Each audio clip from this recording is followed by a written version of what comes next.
Momentum peringatan Hari Sumpah Pemuda dimaknai untuk menjadi kilas balik dalam mengisi kemerdekaan ke depannya. Lantas, bagaimana harapan dan langkah yang akan dilakukan pemerintah Provinsi Kepulauan Riau bersamaan dengan momentum Hari Pahlawan yang jatuh pada hari ini? Berikut liputannya untuk Anda.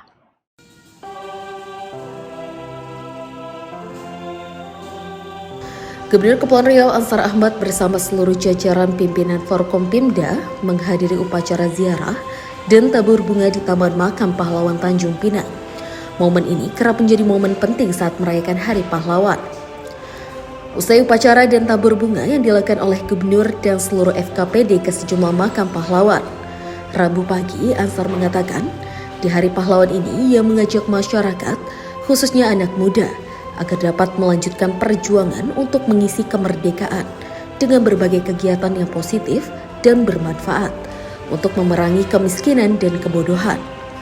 Mantan anggota DPR RI ini memaparkan langkah-langkah yang harus dilakukan untuk memerangi kemiskinan dan kebodohan itu adalah memperbaiki ekonomi dengan infrastruktur yang disediakan oleh pemerintah dan memberikan fasilitas pendidikan serta fasilitas kesehatan.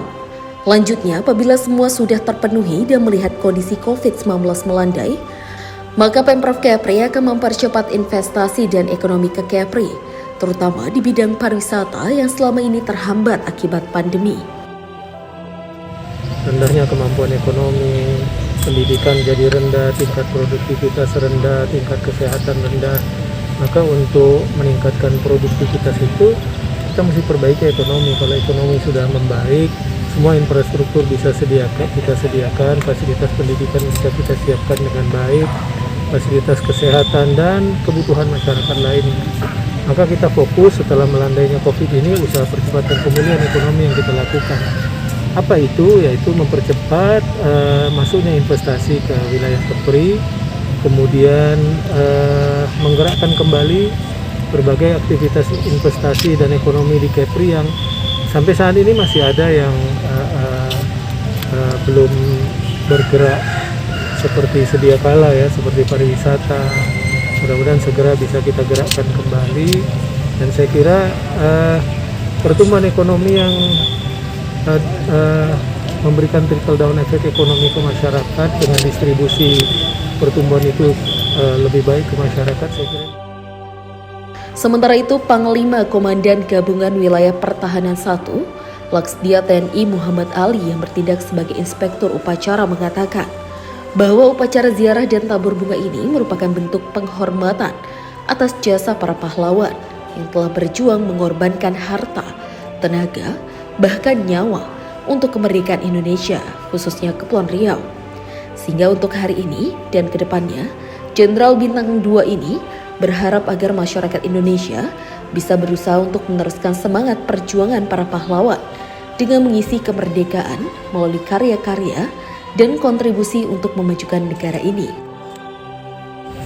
Kemerdekaan, di sini banyaknya dari makam-makamnya kita bisa lihat sendiri, baik dari anggota TNI maupun ada yang sipil juga, ada PNS juga.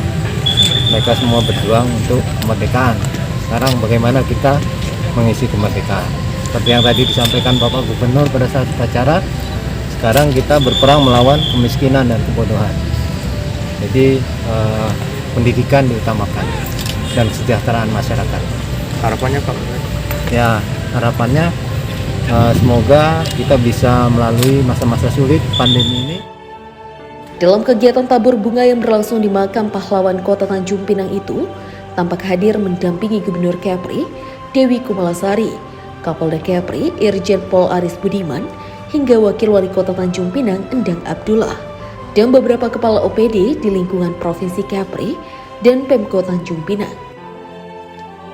Alfonsius melaporkan dari Tanjung Pinang.